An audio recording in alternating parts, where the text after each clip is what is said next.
Welcome to episode 287 of the Grip Strip Podcast, the Milestone Makers edition of the Grip Strip Podcast. My name is Philip Matthew. I'm your host, dealing with the usual inundation of emails from my annoying, obnoxious supervisor who's trying to get me closer to a coronary. But it's a great time watching Thursday Night Football, going and talking about racing, things that do help me get through the tough days and times. And of course, I wouldn't want to do it with anybody else. I'm with my co-host, the iRacing Indy 500 champion, computer genius, a gentleman and a scholar, and someone who'll get to wake up early on Sunday morning to enjoy some British football. And I mean it in the sense that his Jaguars will be playing in London. His name is Josh Fine. What's going on, man? I'm doing great, Phil. Yeah, of course, another week of racing here with a huge milestone in the Cup Series. But now we got to go to Talladega, of course. But yeah, enjoying some Thursday Night Football shenanigans with the so-called Ice Pack Bowl, or the Unk Bowl, as some people are saying it here. And yeah, of course, Jags gonna have to wake up and make some. Might have to have a British breakfast. I don't know what that's like, so might have to figure out a way to get some tea and crumpets or something or whatever.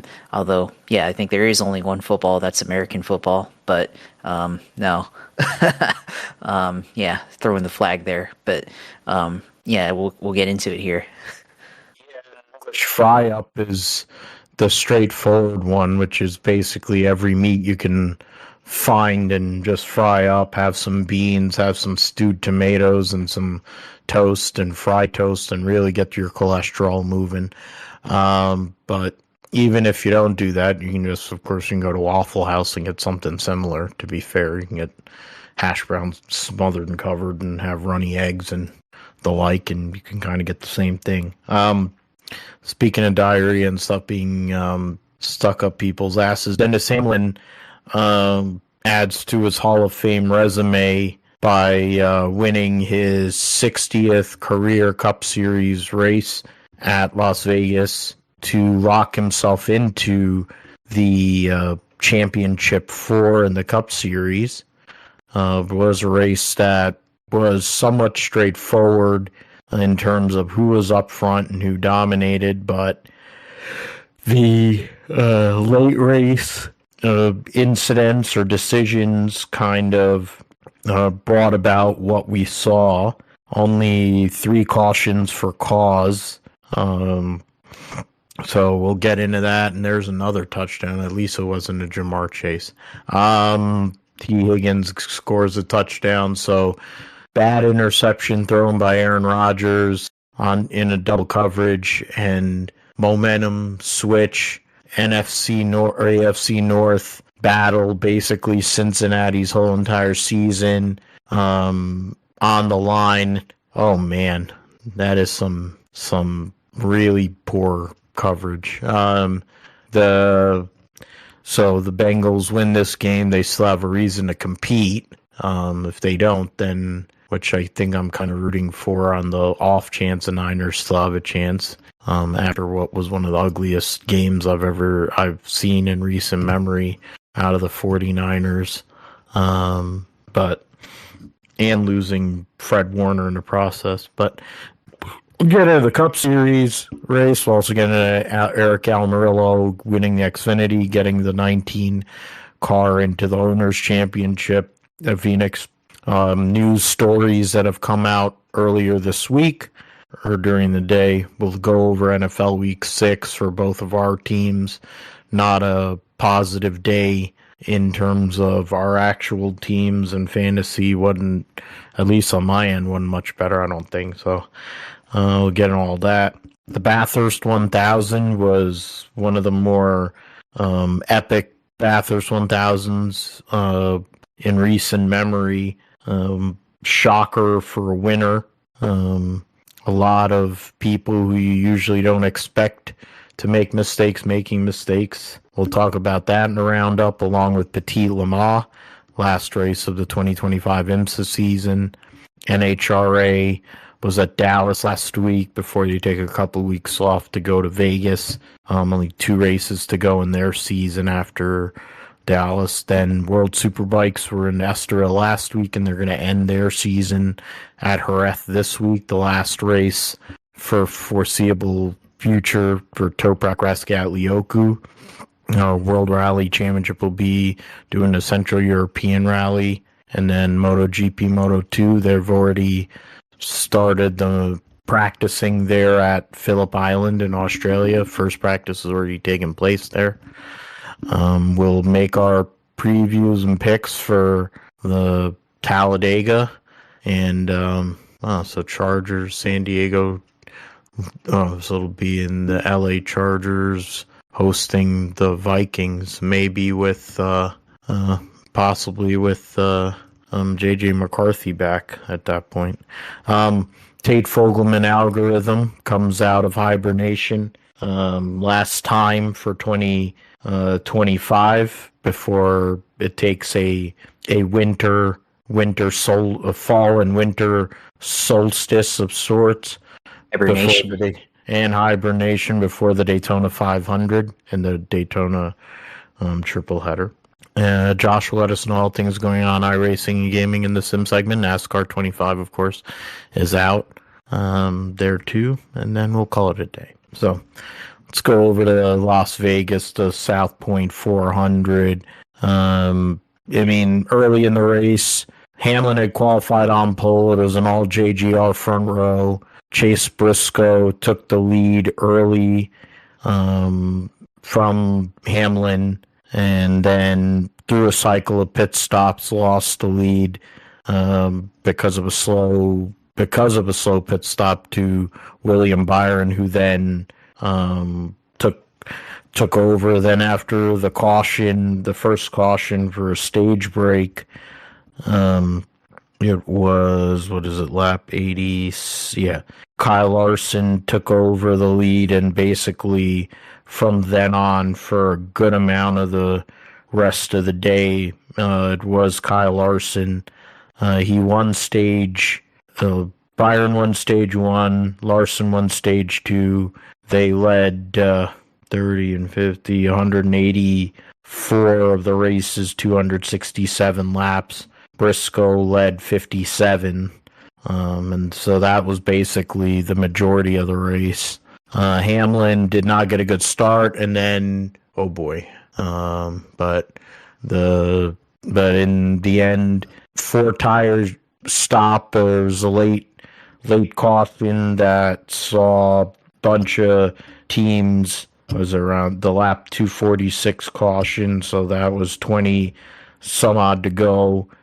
Briscoe was amongst the teams that went for 2 tires. He had hit the wall. He had a little damage. He's fallen back. Went for track position. Joey Logano was another one that was nowhere most of the day. Did the same thing. Hamlin went the other way. Went for 4 tires, and with issues there late in the race.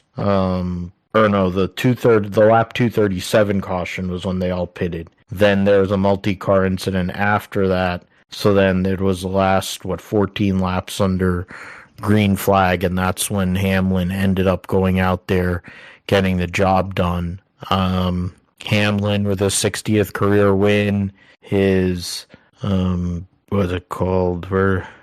60th, his 5th win of this year, right?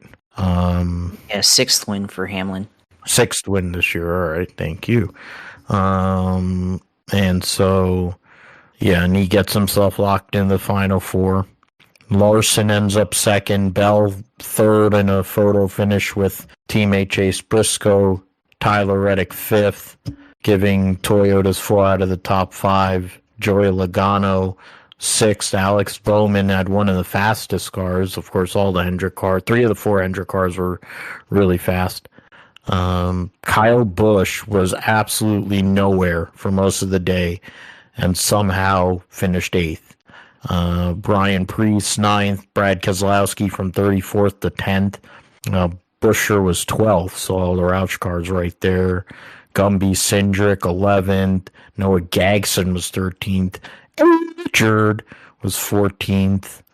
Clyde was a lap down to come back from that, finished 18th. Bubba Wallace was led a few laps, was up front early in the day, ended up 22nd.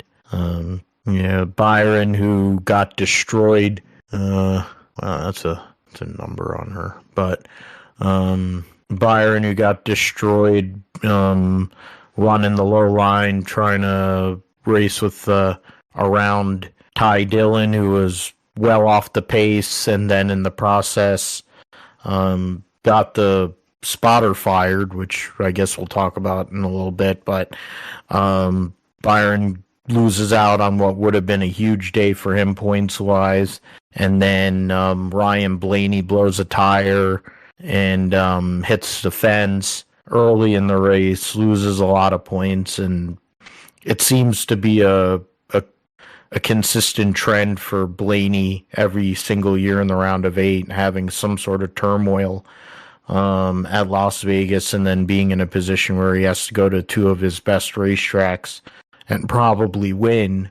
He's won Martinsville the last 2 years. Talladega is one of his best tracks. So you look at that, and I mean, there's a lot of angles we can, but I guess the first one is for all the stuff going on with Denny Hamlin, his father's ill, the lawsuit, being the best driver, arguably, that's never won a championship, all these different storylines you can take, but 60 career wins, tied for 10th all time with Kevin Harvick. And I mean, it's not like there was any doubt that he was going to the Hall of Fame or whatever he does. I think he's gonna, that's not an issue. I think it's more of a case of, can he finally close?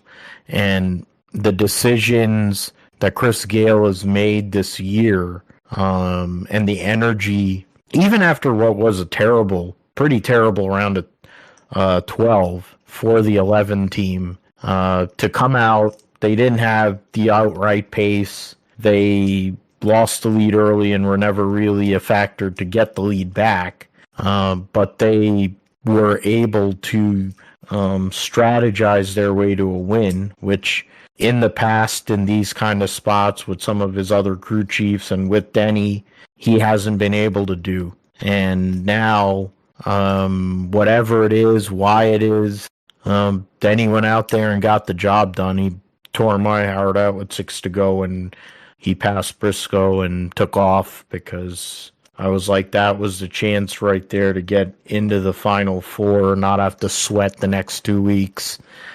But Denny Hamlin's been one of the better drivers all year. You don't win 6 races by accident. And now he gets to give himself a chance, 2 weeks to prepare, 3 weeks to prepare for Phoenix, to finally get that elusive Cup Series championship, Josh. And I mean, he's showing why at age 44 he might be as good or better than he's ever been. Absolutely. And it seems like there's been a different Denny Hamlin this year. Just like his focus, his mentality. I think once like the possibility of a 60th win began to be on the horizon, I think we've seen a really determined Denny Hamlin try to get that 60th win. Obviously, rough round of 12 at Kansas, right? But I think part of that, with Kansas, how that race ended up playing out, there was a bit of, I don't want to say desperation, but certainly a drive to get that 60th win by whatever means necessary, at least in that instance. But now here at Las Vegas, 60th win for Denny Hamlin, of course. Late race restart. They had a good car on the short runs. Obviously, that caution with William Byron and Ty Dillon and John Hunter Nemechek changed the complexion of the race there, because it was definitely going to be one of the Hendrick cars, I think, that could have won that race had it stayed green. But all the cautions lead to 4-tire stop for Denny Hamlin, of course. him, Kyle Larson up front with 4 tires, and then of course Chase Briscoe 2 tires, Joey Logano 2 tires there. But on the short run there, Denny Hamlin just had a massive run off the first couple laps of the restart, and then I think was able to kind of take advantage of Kyle Larson there at the end, because Larson is attempting to pass Chase Briscoe at the end, but then also trying to defend Denny Hamlin from passing him, and kind of being at a disadvantage there. I think Denny could just go all out, do whatever he wanted there, use the top line in turn 3 and 4 to get a run and get around Larson there in turn 1 and 2, and then from then on able to go out and chase down Chase Briscoe and get by him with 2 laps to go there. So it was a huge win for Denny, of course. Now, and certainly the only thing missing from his resume is a championship, and now with this win, that gives him the ability to focus on Phoenix. Now they've got Talladega this week, of course, Martinsville next week, but the opportunity to go to Talladega or to Phoenix with those 2 weeks to prepare, I think is pretty huge for a driver like Denny Hamlin. Of course, he talked about on his show needing to go back to his hauler after the driver's meeting to go over last minute prep. And obviously, I think whatever field you're in, if there's something that is in the back of your mind, right, and you're trying to do some kind of task, right, but there's like something in the back of your mind that's just like, forgot about this scenario or something like that, I really need this, definitely gives you some kind of anxiety and definitely throws you off your game, and you're not prepared for that moment. And I think, for Denny, obviously, whatever that was, that time that he needed to be prepared definitely helped him, certainly in this race, to go out there and win and qualify himself for the championship 4. So we'll see if he's able to do that here in Phoenix in a couple of weeks. But for Denny, of course, lots of things going on. Obviously, mainly, his his dad's health obviously been on his mind for a while now. Of course, if you go back to I think the NASCAR Full Speed documentary, where that's been documented since then. So it's been a few years now where this has kind of been known. So that's obviously weighed a lot on Denny, of course, but also the lawsuit, of course, this year is definitely probably, at least certainly a mental toll on Denny, of course, because that side of his career could be up on the line depending on how that result goes. But then also trying to go for 60. Obviously, he's already made it well known that he thinks he only has about 2 years left of full time racing. So obviously, the time to win a championship is now for Denny Hamlin, and this certainly is one step closer to being able to achieve that. And it's proven to be a big deal to win this race. Joey Logano has utilized this as a catapult to win 2 championships. I think for Denny, especially with his history and track record, not getting through this race or getting through this race in a plus position might be more advantageous than it might be for others, just based on his history.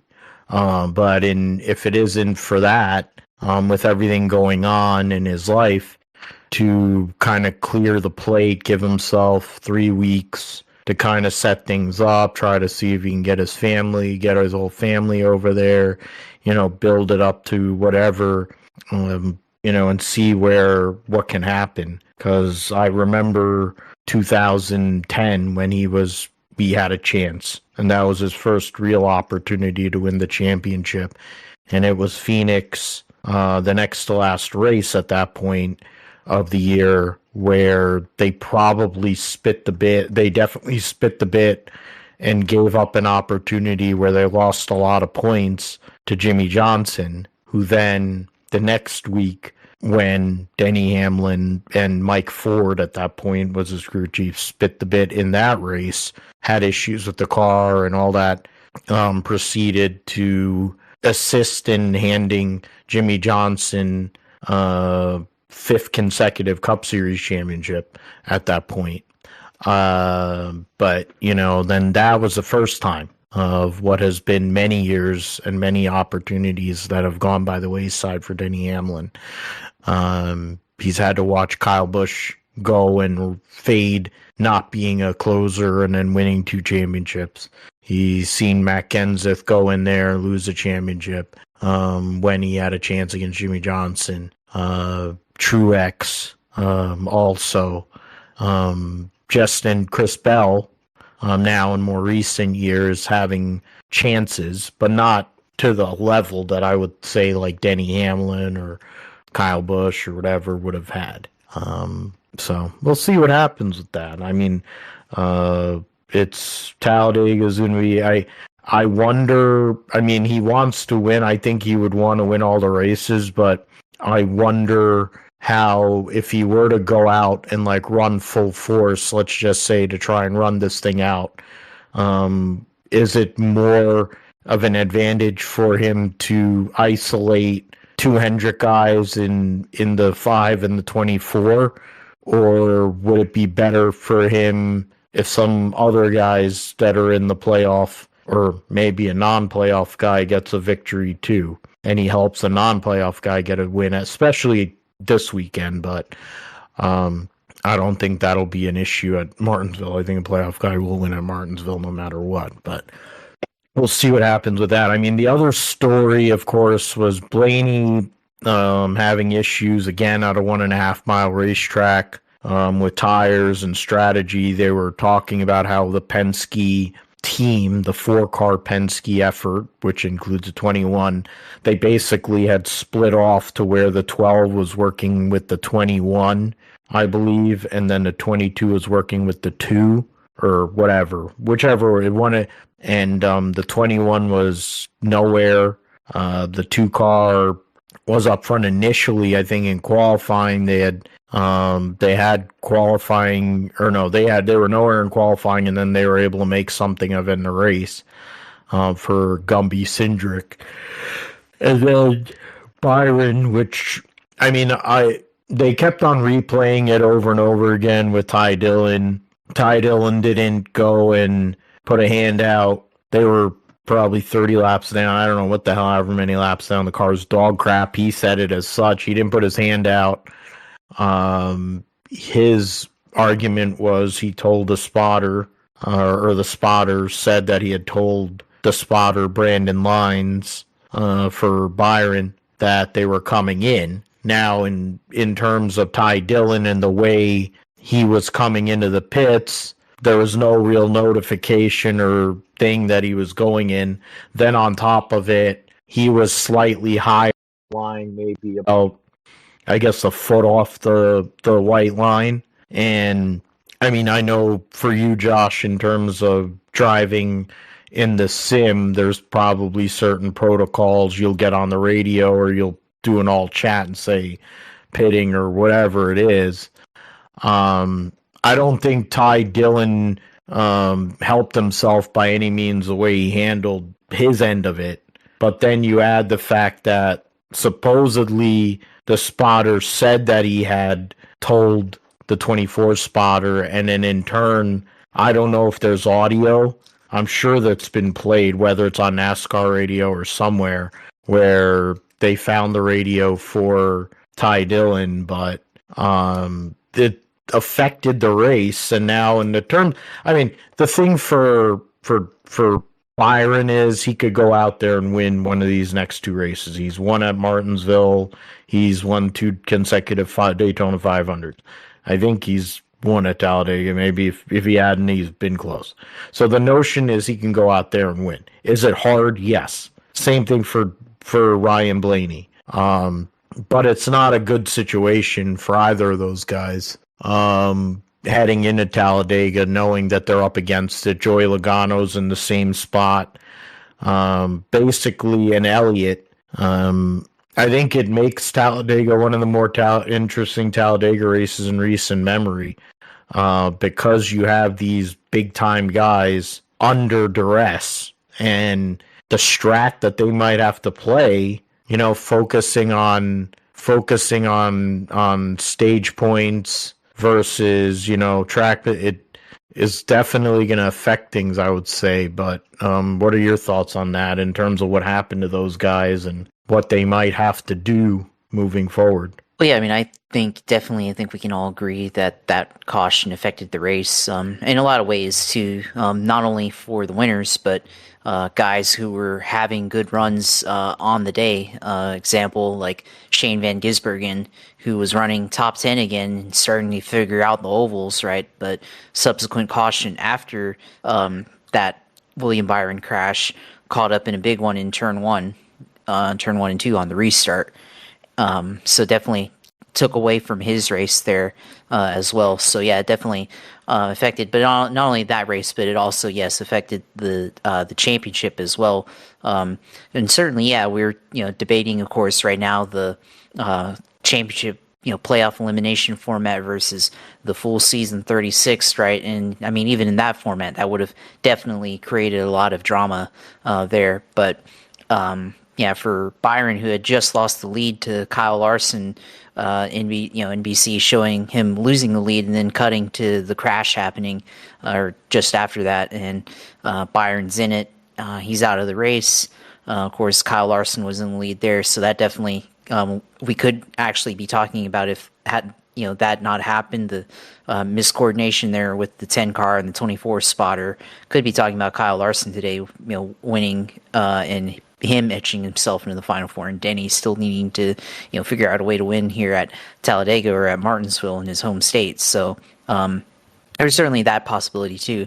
But there could have been other things that could have affected the race too. So, but certainly, yeah, that was a catalyst of an incident there, and it also kind of reminds me from a crash standpoint.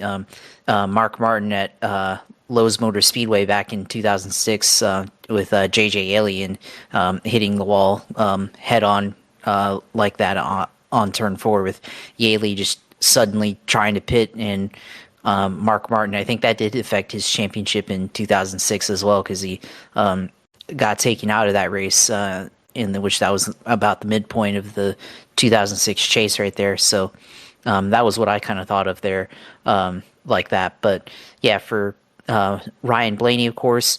I mean, and same with Byron. They both can win Talladega. They both can win Martinsville. They've both proven it. But of course, being on the outside now, I mean, I think for both of them, I think especially for not Byron, but for Ryan Blaney, they basically racing with nothing to lose now. I think Byron, you still have to be kind of careful because you're not like that far outside of the playoff field. But for Blaney's in last place.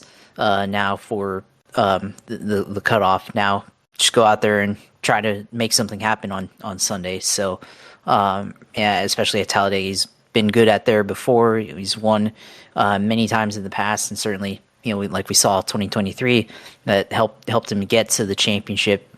Last lap pass on Kevin Harvick to make it into the next round. So yeah, for Blaney, I mean, he's probably the favorite this weekend when you look at it in terms of that. So I don't know if it changes his mentality, but certainly there will be a urgency to get to the end there, to make it to have an opportunity to have a chance at the championship 4 there. So yeah, those two guys have a opportunity. I think Joey Logano as well, and Chase Elliott, who's won here at Talladega. So you got guys that are former Talladega winners here on the outside, or Daytona winners on the outside of the championship 4 here, that could have an opportunity potentially to perhaps win or have a really good finish this Sunday at Talladega. Yeah, it's something we're going to have to look at for sure for those guys and the points as we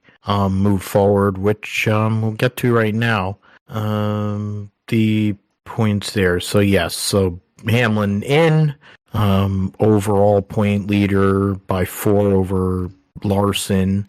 Larson's plus 35 over the cut line, Christopher Bell's plus 20, and Chase Briscoe's plus 15 over William Byron. Elliott minus 23, Logano minus 24, Blaney minus 31. So that's with 2 races to go here in this round of 8. Move over to the Xfinity. the Focus Tel 302 at Las Vegas, which was basically a 4-driver affair. You had the eventual winner, top 3. Aric Almirola won both stages, led the most laps. Got a clean sweep of points, maxed out. Connor Zilic, second and third in stages, led 34 laps, finished second. Justin Allgaier started on pole, finished fourth in both stages, finished third. Corey Day, with his best career finish in a Xfinity car, finished fourth for the Hendrick 17. And Nick Sanchez, whose rivalry with Jesse Love continues. Nick Sanchez gets a top 5. Good run for them. And the Borchetta team, the what do they call, Big Machine team. And then Jesse Love was 6th, finished 3rd and 2nd in the stages, led 22 laps. In terms of playoff drivers, the mentioned 4 of them. Sam Mayer was 9th, Hank Hill was 10th, Creed 11th, Buckshot Jones was 13th after starting 3rd, Quapple was 15th after starting 9th, Sammy Smith finished 20th. So that is, in the end, Aric Almirola, there's only 4 cautions, 2 for cause, 1 for debris, 1 for a spin, for what the hell is his name, Gene Thompson. But domination. The 19 with Almirola has been fast every time he's been in the car. Since he switched back to the Xfinity Series. The 2 best cars this season in the 88 and the 7 were up front, led a bunch of laps. Jesse Love actually being up there on a cookie cutter track is different, but he did what he had to do. But for Aric Almirola, Ed Gibbs, they're running for that Xfinity Owners Championship, and they've given themselves, similar to Denny Hamlin, 3 weeks to prepare for Phoenix, which over the years has been a great track for Gibbs, and they've gotten plenty of wins there with plenty of drivers. So it's an advantageous spot for Aric Almirola, possibly go and celebrate a championship, at least an owner's championship, come Phoenix. Yeah, for this championship here, obviously, Connor Zilic, he had an opportunity to win this race here, especially late in the going, but just didn't seem like he had the handle as good as Aric Almirola there. And of course, they got together there at the very end. So, for the 19, of course, it's another race win, and we're going to get a kind of a interesting look of a championship here, because it's going to be now technically 2 championships to be fighting for here with the Drivers' Championship, which most people will be caring about, of course, and then also the Owners' Championship with the 19 a factor there. So that will actually throw a wrinkle into the race here for your Xfinity when they get to Phoenix, because that'll definitely be a factor, especially if they have somebody like Aric Almirola racing there, who did win at Phoenix in the spring. But for this race, of course, he was up front a ton here in this event, and then Zilic there had an opportunity at the end, racing against him and Jesse Love there at the end. Of course, for Zilic, potential 10th win on the line, but unable to achieve that here at Las Vegas. But same time for him, it's his 18th top 5 in a row since he got injured at Talladega. So just the amount of finishes that he's been able to put up in the top 5 shows why he should be the championship favorite in the Drivers' Championship. Certainly, probably in the Owners' Championship as well, in the Xfinity Series. Great finish for him, of course.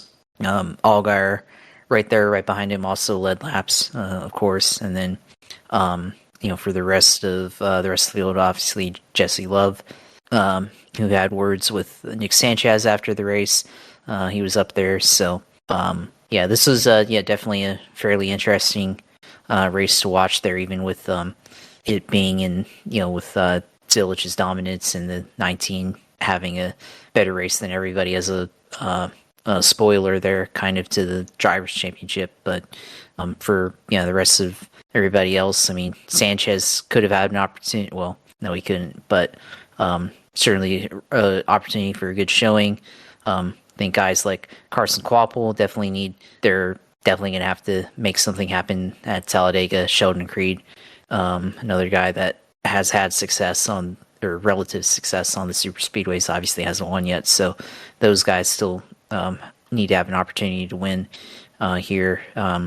So yeah, it should be interesting here to watch all this play out here in the final round before the championship four. So for Zilich, of course, still continue to pad that lead going into Talladega, and then Martinsville, of course, and then of course Phoenix. So yeah, we'll see. I guess how the rest of these next two races pan out, of course. And I guess for Connor Zilich, I guess kind of circling back to where this run that he's been on since Talladega, where he got injured originally. I guess coming back here to Talladega, and perhaps could be a potential contender there. Obviously, the 88s won the last speedway race at Daytona with Parker, aka Connor Zilich, behind the wheel there. So should be interesting to watch. Yeah, and that is the last time they didn't finish in the top 10 of a race. Or I mean, I know the top 5 streak is one thing, but I think that's the last time they didn't finish in the top 10 for sure. When Jesse Love sent his boy into the fence and into the hospital for the first time since Zilich has been in the hospital multiple times this year. So they're looking to do what they need to do there, possibly to go and get a win. Points wise, if they score stage points, both him and Allgaier, I think they're both going to lock in. So in that sense, there will be 2 spots available. Probably be by the end of stage 2, there will only be 2 spots available to make it in after that anyway. And they've earned that with their performance this year across the majority of the season. Go back to the points, and yeah, I mean, Zilich plus 82, Allgaier plus 44. It's not as easy for Allgaier, but there's a pretty good chance for him. Jesse Love's plus 20, Sam Mayer's plus 8 over Buckshot Jones, who's done very well at Martinsville and Phoenix over the years. Creed minus 21, Kvapil minus 22, Sammy Smith minus 24. Sammy Smith won this race last year. So, or a couple of years ago, one of them years he did. So we'll see what happens there at Talladega. In terms of news of the week, Jim Pohlman was announced earlier today on Thursday that he will be moving up to the Cup Series after spending the last few years with his buddy Justin Allgaier in the Xfinity Series. So that'll be an interesting move for him to go to Kyle Busch and RCR to work on the 8 car in the Cup Series. So that's a big move. Curious as to who Allgaier will have. Maybe Andrew Overstreet. I mean, we don't know what the whole layout's going to be. Marty Lindley and the 88 team, maybe they keep that whole thing together to run the limited schedule or run the split, what is currently a split ride between Zilich and Carson Kvapil for next year.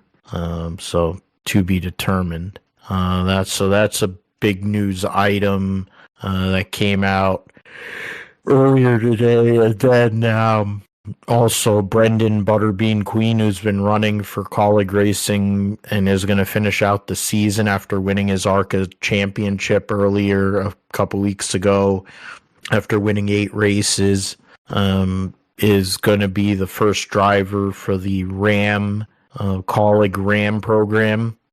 So he's the anchor driver for that program, so that'll be interesting to see how that all works out. But Butterbean Queen moving up to the Truck Series. He made his debut in the Truck Series at North Wilkesboro last year and did really well for Tricon. He's been running a similar type of vehicle in ARCA in a lot of ways, and he did very well. And you'd assume Colleagues going to be able to hire some really good people. So we'll see what happens with that. And then Justin Haley agreed to, and Spire agreed to part ways at the end of 2025, opening up a seat. It's been in the rumor mill for months that Haley was probably going to be out of that ride. When you look at the productivity, my God, Jamar Chase is open every freaking play. The relative productivity of the 77 with Hocevar, you look at McDowell, who's come into the organization this year, and has performed at times. And then you look at the 7 car, which has not performed.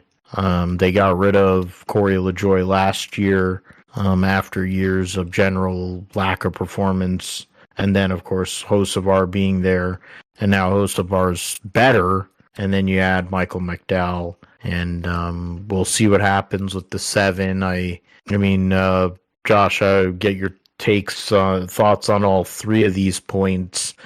But I mean, I think it's basically angling towards Suarez, unless there's somebody else that brings a budget, or like Buckshot Jones, or someone that brings money. I would think that this is Daniel Suarez making a pseudo-lateral move relative to what Trackhouse is. Oh boy, yeah. But I think for the PR aspect of it, I know that Spire probably wants to do that for Suarez to keep a ride. That's another thing. I mean, I would also venture to believe that JRM, if you're telling me that he could go to JRM and compete for a championship, or he'd drive the Spire 7 car, I think that's a hard decision. It's a much harder decision, but we'll see, I guess. But yeah, what were your thoughts on all those news items, like with Pohlman moving up the Cup to take over what has been coming into what has been arguably Kyle Busch's worst season of his Hall of Fame career, legendary career, and then Butterbean being the lead dog at Colleague in the Truck Series. Yeah, I think starting off with Pohlman moving up to Cup. I mean, on one hand, Justin Allgaier, of course, has been paired up with him for quite a while now. So I think for Allgaier, if he's going to continue in the Xfinity Series, obviously that's a loss for him.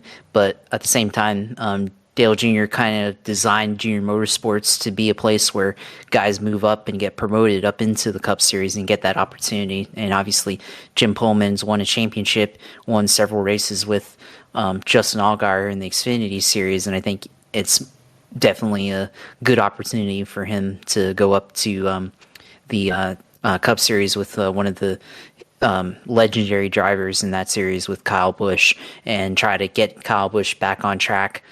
Get him back into victory lane.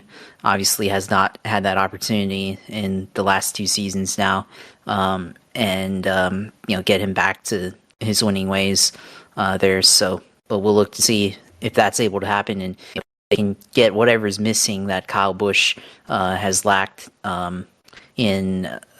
since 2023, his last win at Gateway in the 8 car there. So obviously he struggled in the next gen car, and hopefully this pairing with Jim Pohlman gets him back to where he was in his prime, I guess, with Joe Gibbs Racing, and I guess that first season with RCR there in that 8 car. And then I guess, for Justin Haley going to the 7 or leaving the 7, and potentially maybe that could be an opportunity for a guy like Daniel Suarez. Definitely could provide stability to that car. Certainly make it competitive at certain tracks where Suarez has ran well at and everything. And, also I think definitely give him a chance to parlay that into a better ride. I mean, I think the 7, of course, is underperformed, especially when you compare him to Carson Hocevar. Carson's done really well here and has had opportunities where he was up front, where we really haven't seen that from Justin Haley. So could be a good opportunity as well for Carson if they pair him up with Daniel Suarez and have him be with certainly a guy who's been in the series since 2017, has been around, bounced around, and certainly has a veteran presence that I guess for Hocevar, I guess he's definitely had his share of run-ins there, so definitely could be some veteran leadership there, of course. But also I think for Suarez, definitely gives him a chance to prove himself once again. I mean, he's done it before. Remember his run in the 96 car before he went to the 99 car, where he ran that the whole year and was able to kind of prove he could show what he could do in lower tiered equipment. So we'll see if he can do kind of the same thing here if he goes to that 7 car.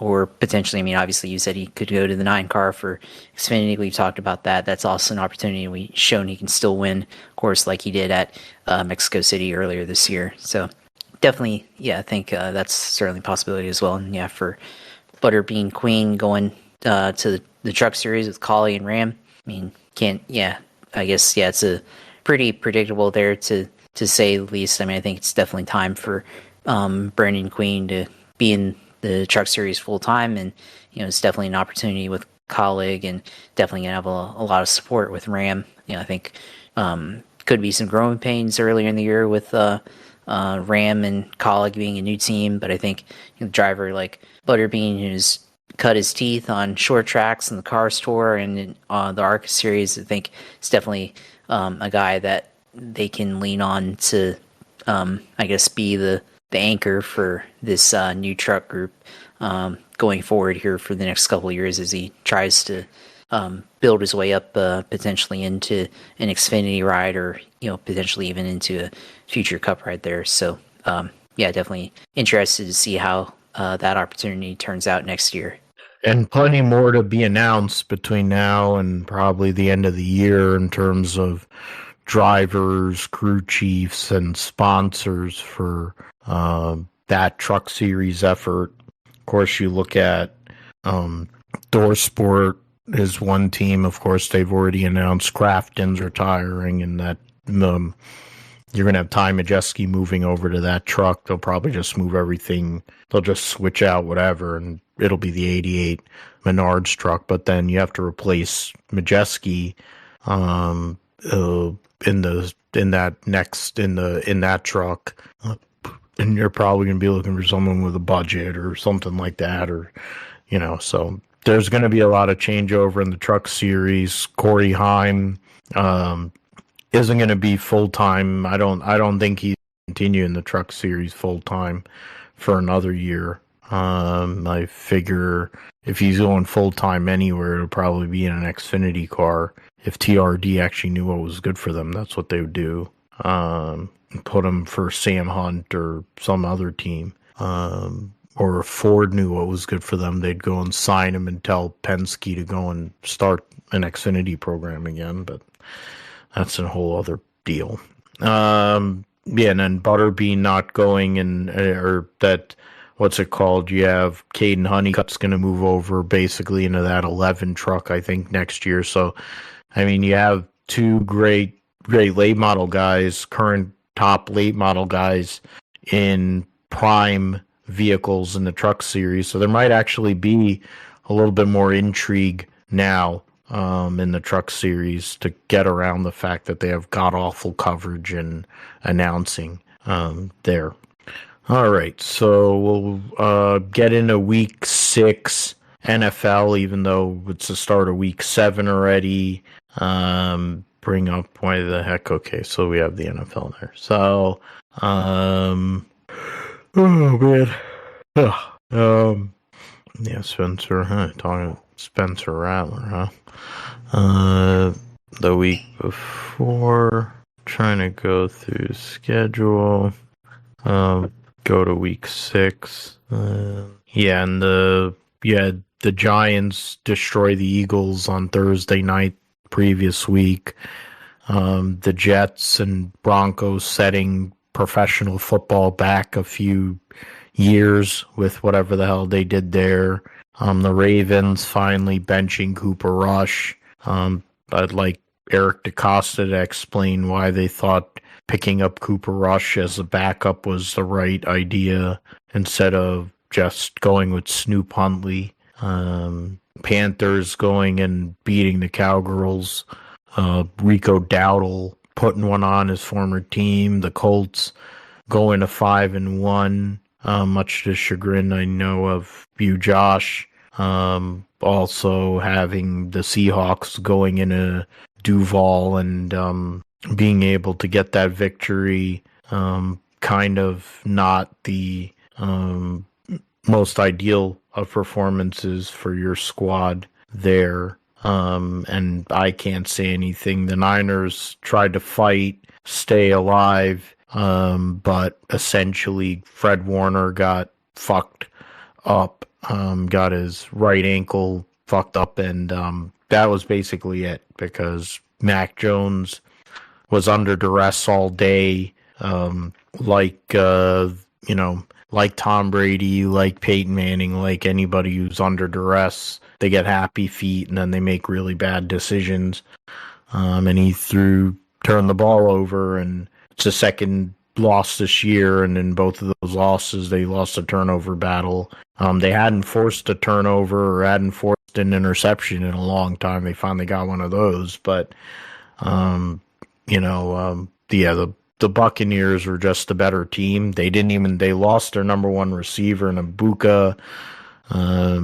So they were throwing the guys that were working at Walmart last week, and they were beating the Niners secondary. Lack of a pass rush, lack of the leader in the middle. The secondary was just straight trash, especially at the safety position, and can't win that way. The offensive line, every single one of them guys are a turnstile, so it's like, what's the difference? If you're gonna go to the mall, then what do you expect people like Vita Vea to do? 850-pound Vita Vea frickin's gonna go, and if he ain't gonna run you over, and that's essentially what he did. And then other guys that they have on that defensive line were just feasting. And then Jawan Jennings proving this whole diva wide receiver, I'm going to sit out bullshit that's been going on for the last 3 years with the 49ers.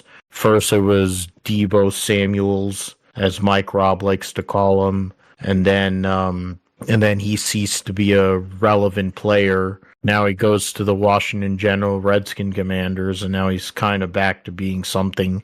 Yeah, Brandon Ayuk, who still hasn't come back from an injury, but he went and threw a bitch fit, and we saw how well that worked out. And now you have Jawan Jennings, who's allergic to the football. Dan was trying to say, I have all these injuries, and Trent Williams piped up from back. He's like, dude, all of us are dealing with injuries. So if you want to talk about somebody that is not well-liked or dealing with the reality of what he asked for, you got your money or you got whatever, and then now you're being asked to show up as a number one receiver. You can't do it.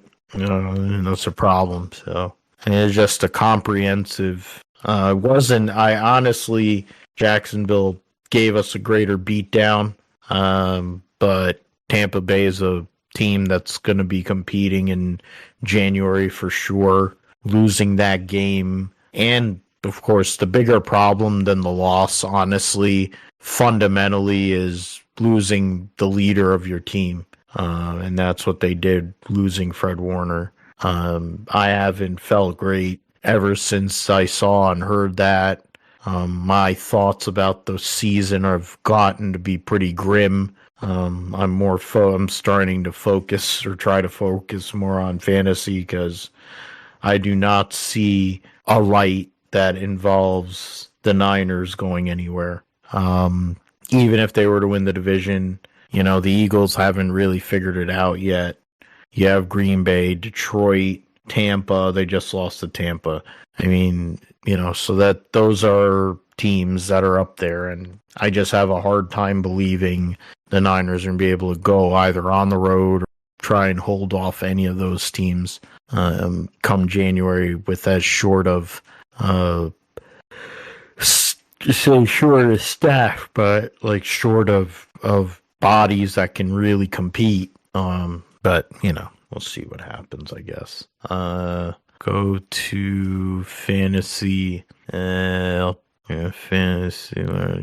Yeah. So last week I lost with my Pocket Aces team by 8 points. Justin Fields proved that reading is optional at Ohio State with whatever the hell you want to call what he did in London at Tottenham on Sunday.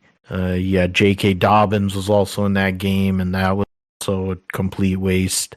Carl Granderson did absolutely nothing. So those three guys alone kind of sunk me. Kermit the Frog tried to save me along with Wagner, Tyke Smith for Tampa. Got productivity out of Kyron Williams, Ladd McConkey, and Tet McMillan, but couldn't fade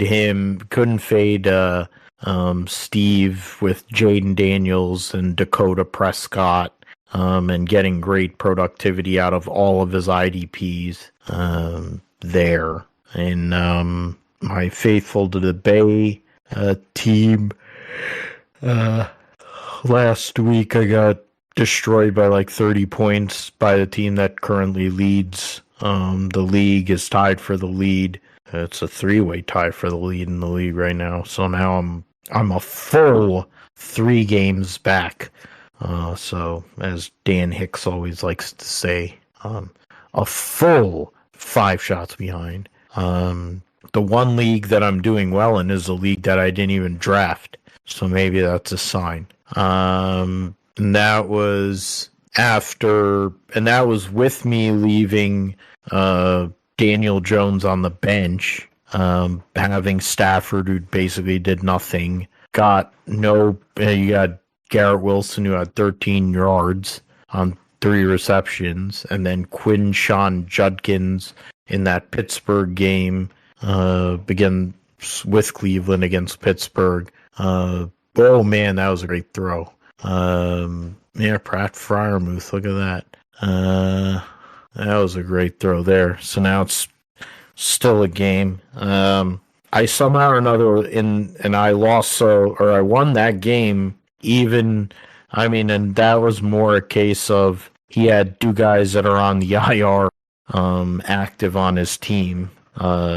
And the only guys who really scored were Jaden Daniels, George Pickens. So I'm just lucky I have a running back combo of Bijan Robinson, Jonathan Taylor. You also have Ladd McConkey and Laporta.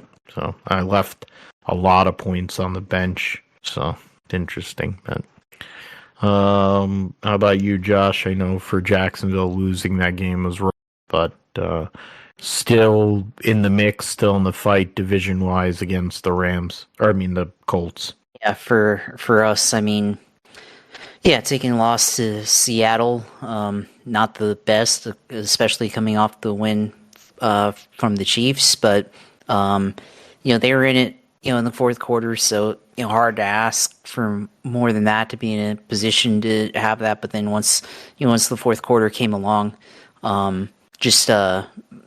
the defense on Seattle tightened up again. I think third quarter, they were able to make some headway, got a touchdown to make it 20-12, but not able to do anything more than that. Obviously, Trevor Lawrence had 33 pressures on like 47 dropbacks, so over 50% of pressures there on the game, and then sacked 6 times there. So not great for Trevor, obviously, but they had an opportunity, and offensive line just wasn't able to hold on enough. I mean, he had plenty of throws where he was able to keep them in position there, but just wasn't able to make it happen. So, for me, going into next week, or this weekend, I guess, for the LA Rams, I think for me,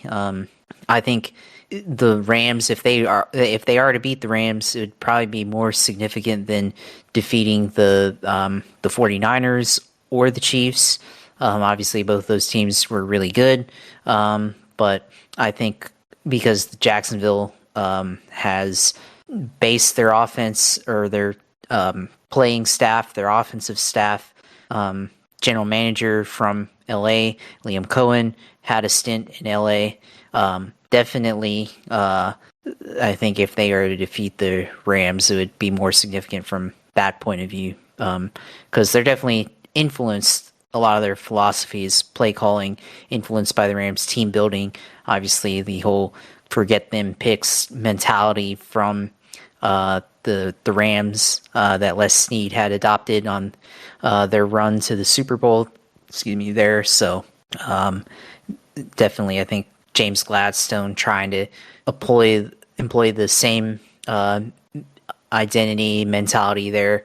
Obviously, we've already seen him the weekend going into the weekend previous, before they played the Seahawks, able to make a trade again with the Browns, swapping cornerbacks Greg Newsome or Tyson Campbell for Greg Newsome. So for Campbell, obviously just wasn't a fit in the scheme for the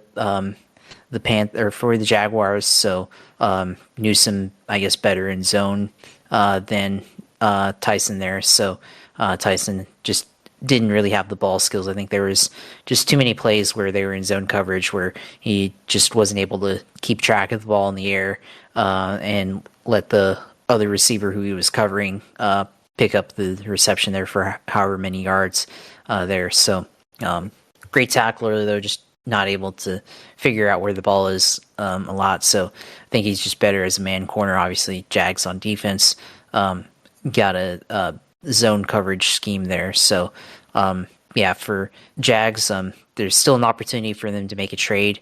They restructured some contracts over the weekend leading up to this game, and they've got a bye week after that. So the trade deadline, obviously, November 4. So they'll be looking to make a change, or potentially add a defensive line to them. Obviously, I think the difference between when you look at what the Seahawks were able to do offensively versus the Jags, obviously Jags had a lot of pressure get affected by the offense, that the offense was affected by. I think defensively they just weren't really able to get to Sam Darnold as much, slow down in the third quarter, and they were able to start getting to him by design blitzes, but they were able to kind of get themselves to that lead by not really having a ton of pressure on Sam Darnold. So if they can find a defensive tackle who can generate pressure up the middle to help free up space for Josh Allen and Trayvon Walker, I think that would definitely be beneficial there. So I don't think the Jaguars are quite done yet in making trades here. So look for them probably potentially to be buyers here leading up into the trade deadline. So we'll see what they're able to do there. So looking forward to seeing what moves they have up in store for them there. So I think otherwise for me, fantasy, when we talked about it beforehand, you defeated me back in week 5, week 6, took an L versus Joe in our league. So to me, it's hard to be mad at scoring, 196, 210 or whatever in this league, but you and I scored like 230, and I think Joe scored like 225 or 228. So yeah, just being on the unfortunate end of people just having monster games. Obviously, last week Cam Scadaboo 38 points in our league. Bijan Robinson scoring 45. So just hard to go up against that. There, and I mean, I felt like I had a solid game otherwise. I mean, Deebo Samuel didn't really have a great game, but that would have, whatever he did on Monday night would have been enough to close the gap more than likely, unless he had just a stellar monster game where he got like 4 touchdowns or something like that. So yeah, that was sucks. I guess I probably shouldn't have lost to Manny back in week 4 or whatever, because that definitely set me back there, and that was a close one. So I probably could have started Deebo Samuel there, and that would have won me the game for that one. So, which in terms of tiebreakers, obviously 4th place in terms of points scored. So if I had won that matchup, it'd be 3-3 right now, and then I would put me in 3rd place because I would own the tiebreakers. Though, because our league, we've got 1st and 2nd at 4-1 and 5-1 and 4 or 5-1. So, but then everybody else is tied up at 3-3 before you get to me at 8th place at 2-4. So that's a swing of 5 spots there. So we'll have to get back to it this week and hopefully get a better result here. So we'll see how that goes. And then for my other league, barely. I mean, had probably the lowest output I've ever had in wins, scoring only 70 points, but managed to get out that win over my opponent, scored like 68. So we're 3-3 in that league. So not as good there, but and it's chipping away at wins there. So we'll see. But I mean, the good thing about our league is that it's highly competitive, and it's easy to have a good bounce back game fantasy wise. So we'll see how that goes there after 2-0 starting out. Looking at 2-4 here. So definitely can get back into it soon and hopefully quickly. So we'll see there. But yeah, it should be interesting here, I guess, this weekend in terms of fantasy, with lots of opportunity across the weekend in all the games. Yeah, it's going to be interesting to see how it goes, how teams get through, because I mean, there's also, you have Buffalo and Baltimore on the bye, so everybody who has Josh Allen, James Cook, Derrick Henry, amongst others, those are people that you're going to have to sub for on your team and make up for those key points. So it's something that you'll have to go and compensate for there. Okay, so let us move to the Bathurst 1000 Repco Supercars Championship. Oh wow, Triple Eight that's interesting. Wow, expands Supercars squad to 3 Fords. SCT's operated out of BJR since 2020. SCT Motorsports will take its operations. So Kern and Will Brown, 11 Fords, 8 Chevys, and 5 Toyotas. Wow, interesting. Walkinshaw, bad CGI work that they did on the ad.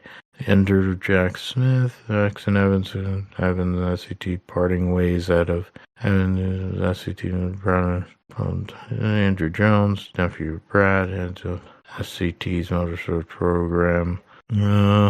So that's a big ride, opening up for late in the season there for people as they killed Jaime touchdown.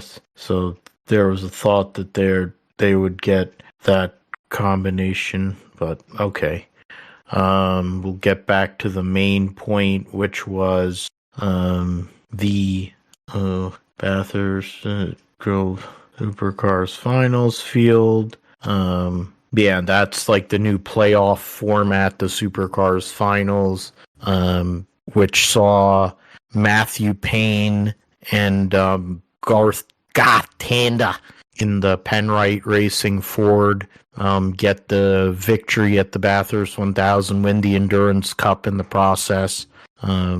With his victory in the points he gained, Payne moved up to second in points in the playoff behind the regular season champion Brock Feeney. Then you had Will Brown, the defending series champion, Cam Waters, Brody Kostecki, Chaz Mostert, Anton De Pasquale, Thomas Randall, Ryan Wood, and Kai Allen, Matthew Payne's teammate at Penrite, making the top 10. Cameron Hill and Andre Heimgardner fell 3 points short after what has been a long season or long regular season and the Endurance Cup races too. So insane to think that came down to 3 points right at the end of the Bathurst 1000. But we'll go into the race itself. I mean, a lot of carnage, a lot of issues took place. It was a majority rain race. So it was very difficult. Brody Kostecki qualified on his third consecutive pole for the Bathurst 1000 and was leading early, but there was issues for him in the race and then with pitting as well. The two Penrite cars sandwiched, six whole Chevrolets. Payne and Tander, the winners, or David Reynolds and Lee Holt. James Golding and David Russell. Golding got penalized for moving. Think he spun out. I'm trying to remember who he spun out late. Cost him an opportunity. Think it was, so I'm trying to remember offhand who he spun out. But got penalized, lost time, finished third, still was able to maintain third.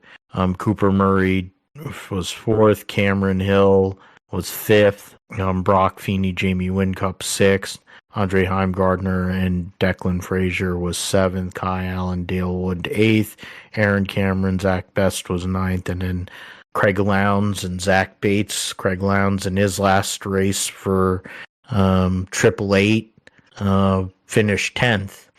So we'll see what happens on the Gold Coast to start the what they call the playoff, the Supercars Finals series. So we'll see how that goes. At Petit Le Mans for AWA. Okay, all right. What was the AWA team? All right. Let's see. Yeah. So Motul Petit Le Mans saw the Jack Aiken, Earl Bamba, and Frederick Vesti Whelen Engineering Cadillac team win the Motul Petit Le Mans over the Aston Martin Valkyrie, Ross Gunn, Roman DeAngelis, Alex Riberos by 5.18 seconds. The Penske Porsche number 6 of Jaminet, Campbell, and Vantor finished third. And then the Lamborghini, which will be their last race for the foreseeable future, with Grosjean, Mortara, and Kvyat, finished fourth. 6 cars were on the lead lap. Tom Blomqvist, Colin Braun, Scott Dixon with the Acura Meyer Shank 60, Ricky Taylor, Philippe Albuquerque, Will Stevens, and the Cadillac Wayne Taylor number 10, last car on the lead lap there. Seth Thomas, Mikkel Jensen, Hunter McElroy for TDS Racing wins LMP2 over the Inter Europol, Dillman, Garg, and Clark, and then the Lutke, David Heimar, Hansen, Oliver Jarvis, Era Motorsports, number 18, Logan Sargent, Benjamin Peterson, Rao, and the PR1 Matheson car, last car on the lead lap in class. The Paul Miller Racing, number 48, of Hesse, Harper, and DeFilippi. The BMW gets the win over the number 4 Corvette of Milner, Katzberg, and Verone, and then their teammates, Garcia, Sims, and Juncadella. And then in GTD, the Simon Mann, Wadu, Lilo Wadu, Alexander Perguidi, Ferrari for AF Corsa beats the fellow Ferrari of Triarci, Kenton Cook, and James Collado. And then the third place was Jack Hawksworth, Frankie Montecalvo, Parker Thompson, and the Vassar Sullivan Lexus to round out the results there. The points, overall points, and then the Michelin Endurance Cup, Jaminet and Campbell win the Drivers' Championship in GTP. Manufacturers, Porsche wins the Manufacturers' Championship. In LMP2, Dane Cameron and PJ Hyatt get the win the championship by 100 over Seth Thomas. NAO Racing wins the team's championship over TDS Racing. Alexander Sims and Antonio Garcia get the championship in drivers and GTD Pro. And Corvette Racing gets teams over Dragon Speed, and Chevrolet manufacturers over BMW. GTD, Philip Ellis Russell Ward had blocked up the championship pretty much and confirmed it on Saturday. And what is it called? Windward Racing Team over Harder Racing, and then Vassar Sullivan. And then Mercedes getting the Manufacturers' Championship over Ferrari there. In Michelin Endurance Cup, GTP drivers, Nasser and Tandy get the win there over the Wheel and Engineering trio, who was a point behind. Then Colin Brown was 2 points back. Matthew Jaminet, Matt Campbell, and Braun and Blomqvist were tied with Jaminet and Campbell for third. And then the manufacturers, the Porsche Penske's were first and third over Cadillac, Wheeling Cadillac team in second, Meyershank and tied for third. And then McElroy, Jensen, and Thomas tied with Bejoy Garg and Tom Dillman for the provisional. Yeah, Porsche won the manufacturers. Inter-Europol TDS tied for, I don't know what the tiebreaker was on that. Dan Harper, Max Hesse get the championship in GTD Pro over their teammates Madison Snow, Neil Verhagen, and then Connor DeFilippi, who raced with them. And then in GTD, Alexander Perguidi, Lilo Wadu, Simon Mann are all tied or win over Brendan Uribe, Frederick Shandorf, and Ollie Milroy. They have Corsa 21 over the Inception Racing 70 there. And then Ferrari well at Alexis. All right, let's move on to NHRA, which was at Dallas and essentially was a domination for a lot of the riders or drivers that were already up front. Doug Coletta getting the win in Top Fuel over Steve Torrance. And Langdon lost to his teammate after qualifying number one. Coletta beat Jasmine Salinas, Ida Zederstrom, Langdon, and Torrance. Torrance had come from the number 7 spot, beat Josh Hart, Sean Reed, Brittany Force on his way to the final. Tony Stewart lost in round 1 to Clay Milliken. In Funny Car, Austin Prock for the number 1 spot gets the victory, beat Blake Alexander, Spencer Hyde, Chad Green, and Ron Capps.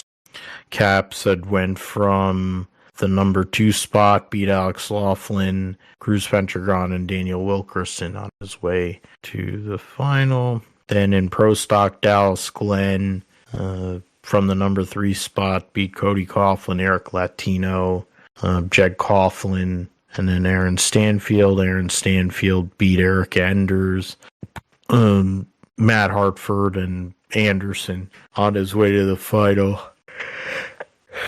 And then Richard Gadsden, who's picked up his pace and picked up his productivity in recent races, goes from the number one spot, beat Lance Bonham, Clayton Howey, Matt Smith, which was a big one in the semis, and then beats his teammate Braden Davis in the final. Braden Davis was with number 3 qualifier, beat Ryan Ayler, John Hall, and teammate Gage Herrera in the semis. The standings with 2 races to go, Doug Coletta, 141-point lead on Justin Ashley, and 159 on Sean Langdon. After that, it's going to be basically impossible without him failing to qualify. Proc is 112 ahead of Matt Hagan and 131 ahead of Jack Beckman. Ron Capps is under 49 points back. Pro Stock, Glenn is 60 points ahead of Greg Anderson. And then Pro Stock Motorcycle, Gadsden 72 points ahead of Gage Herrera and 105 ahead of Matt Smith for that championship. And then Josh Hart, who sold off his program and that got bought out by Elite, which is essentially taking that over and is going to run Tony Stewart next year. Josh Hart will be driving the John Forster Racing Top Fuel car next year. I'm not sure what the sponsorship or what the plan but that will be, but Josh Hart will be taking over for Brittany Force. Interesting to see what he'll do with David Grubnick and company there in terms of that team. The Johnny Ray's last weekend in World Superbike after a legendary career. Estoril last week saw Toprak Raskatlioglu win race 1 and the Super Pole race. Nicola Balega winning race 2 after finishing second in race 1 in the Super Bowl. Batista finishing third in all 3. Balega is 39 points behind Raskatlioglu, trying to prevent him from another World Superbike title on the way out to MotoGP.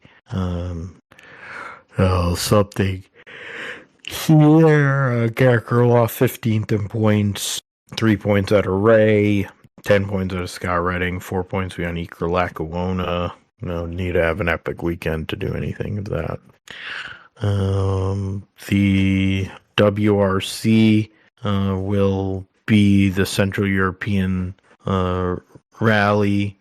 Sebastian Ogier has an early lead in that after a couple of stages. The standings, championship standings at the moment, see Sebastian Ogier currently lead the drivers' points by 2 over teammate Efren Evans. Cali Rovampera is 21 points back in third. He announced that he's going to be going to Super Formula next year to go and try and ply his trade in open wheel racing, and eventually with the hope of going to Formula One. Tanak, the best of the rest, at fourth. The defending world champion, fifth. And then MotoGP, Moto2 are at Phillip Island. Of course, what's it called? Mark Marquez out. So the trying to go out there, and he's already won the championship, so it doesn't really matter. So the Alex Marquez, of course, battling for second in points over Pecco Bagnaia. Marco Bezzecchi trying to battle for third, only 20 points back of Bagnaia. Acosta in a battle with Morbidelli for fifth in points. DJ Antonio over Aldeguer is coming off of his first career victory. Quartararo and Zarco rounding out your top 10 there in MotoGP. And Moto2, you have, scroll by it, I think. You had Joe Roberts 14th in points. Marcos Ramirez, his teammate, 1-2 points ahead. Roberts is only 6 points out of the top 10 at the moment. So possibly next few rounds to get into that. It's been a very wide open year in Moto 2 there. And oh man, completely forgot about that. My fault. Phillip Island.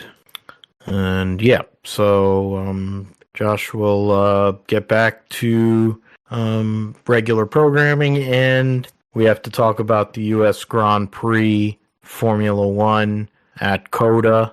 McLaren has fallen off in recent races, but they're still up there.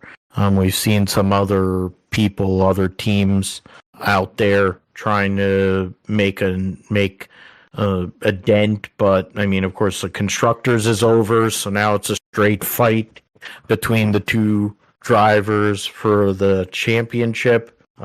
Max Verstappen doesn't have any interference in regards to what he wants to do for the championship, and they have a sprint race this weekend. So F1 US Grand Prix at COTA. I am going to say that Fish Lips wins with Piastri and Norris rounding out the podium. My wild card pick will not be Lewis. It'll be the teammate of the smooth operator, Albon, getting a top 6 finish this weekend. What do you think, Josh, in regards to your picks for the U.S. Grand Prix? Yeah, for me, I'm going to stick with, I think McLaren gets back in it on the U.S. Grand Prix. I think Oscar Piastri wins the USGP. Second, Max Verstappen. And third, go with George Russell. And Russell, of course, Reese finally gets a contract. It took a while for them. I guess they're hedging on Verstappen, but that's why it took a while, I think. But he gets re-signed back for next year after what is arguably his best season of his career. So he's earned that opportunity. Truck Series will race the Loves RV Stop 225 at Talladega. 36 for 36, nobody going home. You have new entry list set up. So it's kind of like what I used to write in my notebook in the back during class because I was bored. You got Brett Holmes driving the Tricon number 1. Nathan Bird with Young's. Of course, Young's Motorsports over the years has had some great results at Talladega. Riding Uncle Norm, J.J. Haley in the number 7 Spire truck. Chris Wrong driving for McAnally Hilgeman. Jason White. Frankie Muniz returning this week for Rayum. Greg Van Alst driving for himself. Luke Van House in the 66. Tyler Tomasi in the MBM 69 truck, which Casey Mears is going to be field driving the following week to make his 600th NASCAR start in top 3 series. Caleb Costner for Harmon's team. Parker Kligerman for Henderson. Corey LaJoy in the 77. Connor Mozak for... that's he's not going to be there next year. Ackwood, Ty Majeski, and Ben Rhodes. So, Josh, you get first picks here. And then also, I'll throw back to you for I'll make my pick, and then I'll throw back to you for the algorithm, unless you wanted to do both at once. I'll let you go for that part. But okay. Yeah, for me, let's see. I'm gonna go. This is the truck series. I'm gonna say, I'm gonna say that Daniel Hemrick goes out and gets the win here this weekend, and I'm gonna pick as my wild card. Pick I'll just take Parker as my wild card. So Yeah, it's a good choice. The guy's really, really good at super speedway racing. Almost got a one-handed catch there, Jamar Chase. For me, I am going to go with. I am going to go with Grant Enfinger as my win choice. And I really want to pick Nathan Bird just because of the Young's Motorsports. And also for, oh my God, that Joe Flacco is running. And then my wild card pick will be JJ Ailey, because why not? So that's Phil goes Grant Enfinger, Tate Fogelman algorithm says let it be Frankie Muniz.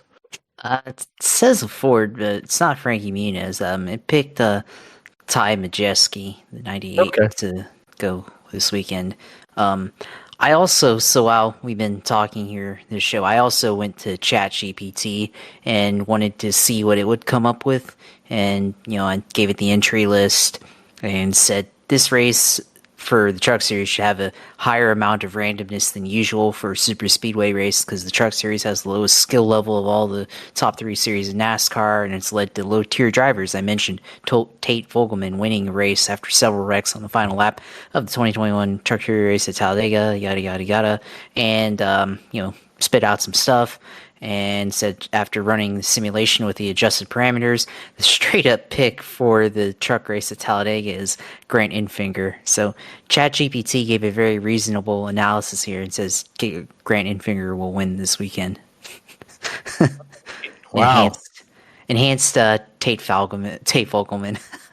So I went and put that addendum to the TFA. I put the ChatGPT addendum there, so it's a hedge for us on that. Because for the sanctity of the TFA, we should make sure any and all opportunities to make it last exist. So if that means that Grant Enfinger gets picked twice, then so be it. Yeah, absolutely. And yeah, for that part, I mean, we'll do this for the other 2 races as well. So okay, all right. So we'll go to the United Rentals 250, Xfinity 38 for 38. Nobody going home. We get Nick Lights, whatever. There's Brendan Queen in the Colleague 11. Smithley, got Almirola in the 19. Jordan Anderson driving for himself in the 32. David Starr, what is he, like 100? Driving the 35. Josh Williams driving the 45 for Alpha Prime. Joey Gage driving for himself in 53. Honeyman, who struggled last week and finished last, actually driving a Wawa vehicle. Makes sense. He's from Jersey. Ellis, there, 74. I don't know who it said. Did it say anything for number 74? No. Mason Maggio in the 90. Connor Mozak. They're running a 0. Yeah, the 5 will be Baccarella. Connor Mozak's taking over the 99 for the last 3 races of the season from D Burrito. I'll go first here. My pick will be Jesse Love. My wild card selection will be it's hard to pick that, I guess, but I will go with I'll choose I'll just choose Anthony Alfredo. Why not? So Xfinity at Talladega. Talladega. Phil says Jesse Love to win, and my God, they're making Pat Fryermuth look like freaking Kellen Winslow out there. Christ, are they allergic to coverage? Like, it's just unbelievable. My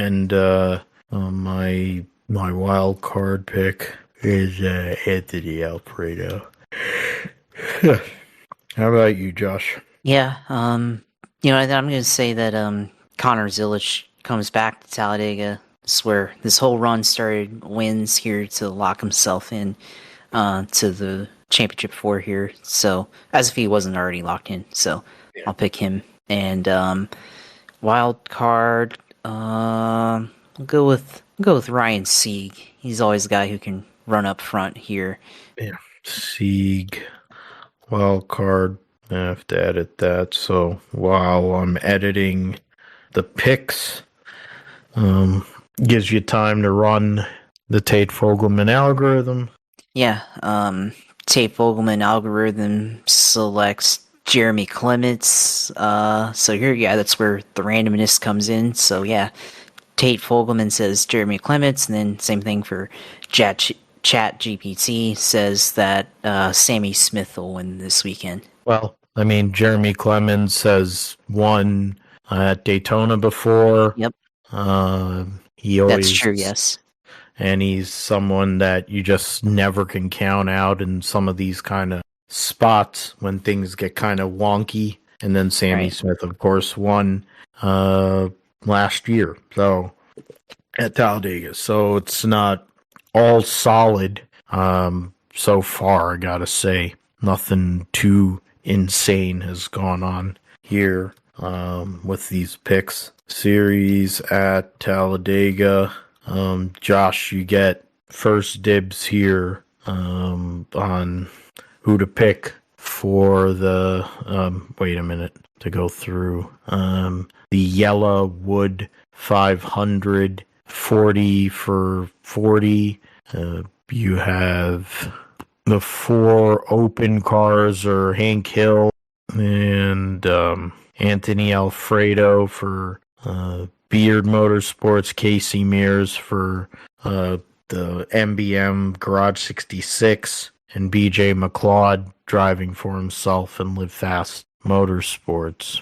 So yeah, Josh, you get first dibs on this. Yeah, for me, go ahead and pick YRB Ryan Blaney. Go out here and win, lock himself here into Championship 4 here at Talladega here, and then wild card. Go with trying to look here. There's a lot of guys I can pick here. I'll go with Josh Berry here on Super Speedway. Go here and be a wild card. Okay, yeah, be it's Ford. Different one, 2 Fords. For me, I'm gonna go and try to hedge with popularity, even though you did pick the real most popular driver. I'm gonna pick William Clyde Elliott II to win the race at Talladega and lock himself in to win. And my wild card is gonna be Zane Smith, because he's been running much better recently. Todd Gilliland would have been another option, but I just like how Zane Smith's been running recently, and Front Row Motorsports has a great history at Talladega. Now it's time for the TFA and ChatGPT to tell us what they think is going to happen on Sunday. Yeah, for Tate Fogelman, he says that Chase Elliott's going to win this weekend here at Talladega, and last but not least, ChatGPT says another Hendrick car is going to win, and that'd be Kyle Larson, which is interesting here, pick by it, but nonetheless, the algorithms pick 2 Hendrick cars. And to be fair for Larson, he said that he was as positive as I think he's ever been going to a super speedway race, talking about his chances after Vegas. So It's something that would have been insane to think, but it's entirely possible. So now I could say that the algorithm I picked in similar as algorithm on 2 of the 3 picks, which is pretty crazy to say. So we'll see what happens with that. Josh, it's your time to talk about all things iRacing gaming in the sim segment. What's going on in the world of technological? Yeah. Of course. For me, I mean, obviously, iRacing this week is at Talladega, NASCAR, Xfinity, and Truck and Cup Series. So, yeah, the focus will probably be on there. Probably run a couple of races, at least Cup and Xfinity, maybe a truck race on Talladega this weekend. Wow. And for me, of course, for iRacing this past week, did a little bit of Las Vegas, ran top 5 and Xfinity, or top 6, I think, so that was good. Crashed out late in the Cup race that I ran there, and I think I did a couple of MX or Toyota GR86 races at Laguna Seca there and ran top 5 there, so inching closer to the Class A license on the roadside here. Got a couple of races GT3 wise, because I think so I guess to mimic real life, I think there is a 8-hour race at Indianapolis this weekend in the Fanatec GT Challenge show. I think to reflect that, iRacing's got a couple of GT3 races here on the Indianapolis road course in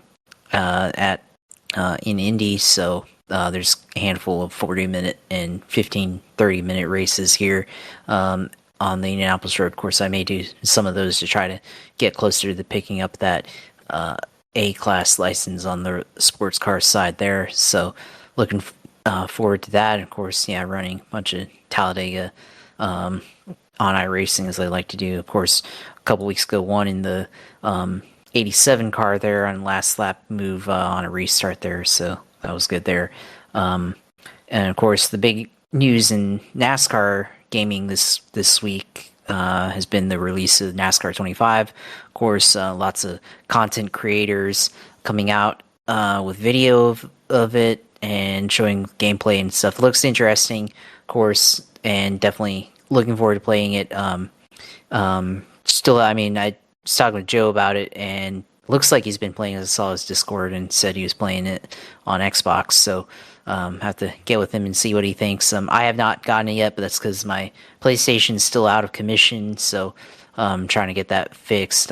Bought some new power supply for it, so installed that and still didn't turn on, so might have to take it somewhere and see if we can get it repaired.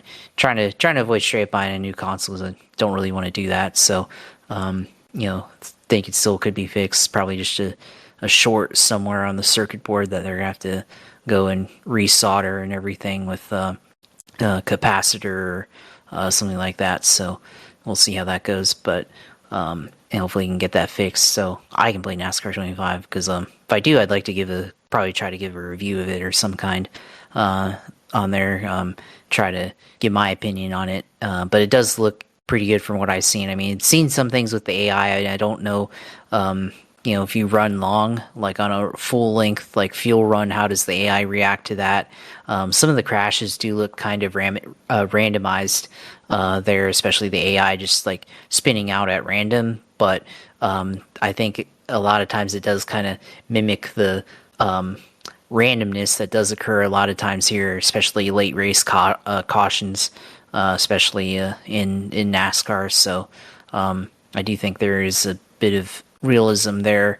Does look like the damage model could have used more work. It doesn't look like I guess things crumple as realistically as what you'd expect, but I think overall it does seem like it's a solid piece for console gaming for people who aren't able to be as serious into sim racing, obviously, like I am.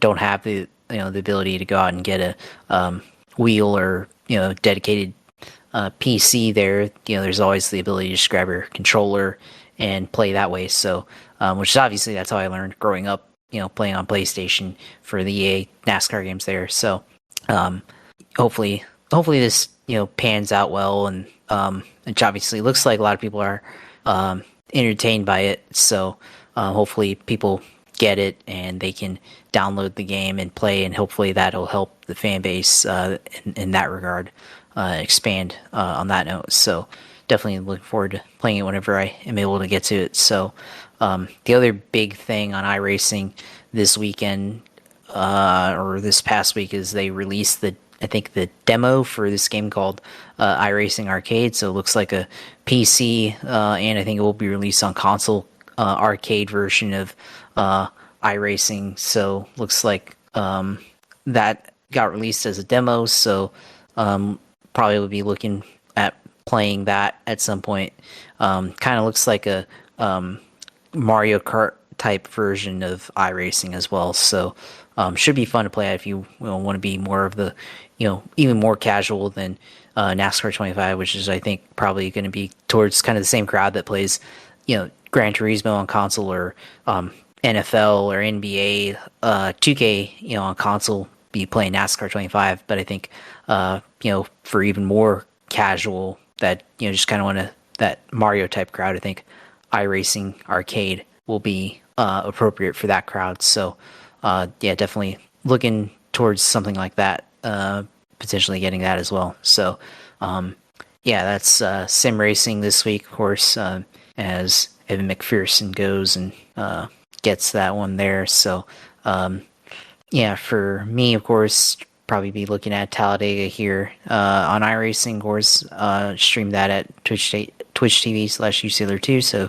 go on there and watch that. Of course, eventually try to hook up the PlayStation to run Twitch there, which I think you can, or somehow figure out a way to do that. So we'll see how that works. But when it comes time for that, we'll do that as well for NASCAR 25.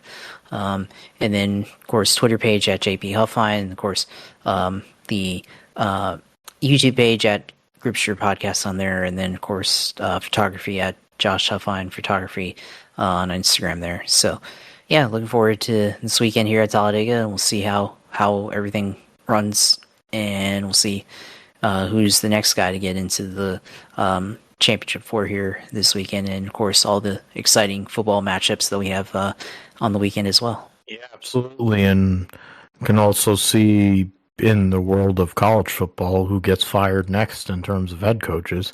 Hopefully UF. Yeah, I know that there's a couple guys in Florida that are probably looking at likely scenarios of not having employment. Kirk Signetti just broke off for $90 million, preventing the very sexy Trisha Whitaker from going and chaining herself to a fence, trying to prevent him from leaving. So that would have been interesting to look at for sure, for her students too at the University of Indiana.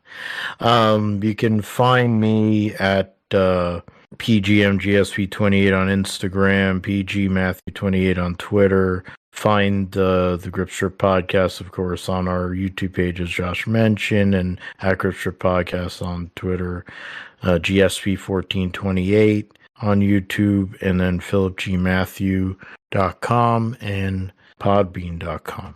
So for Josh, I'm Phil. Thanks for listening. We'll be back next week, episode 288. They did get us timings up there, but it'll be very difficult.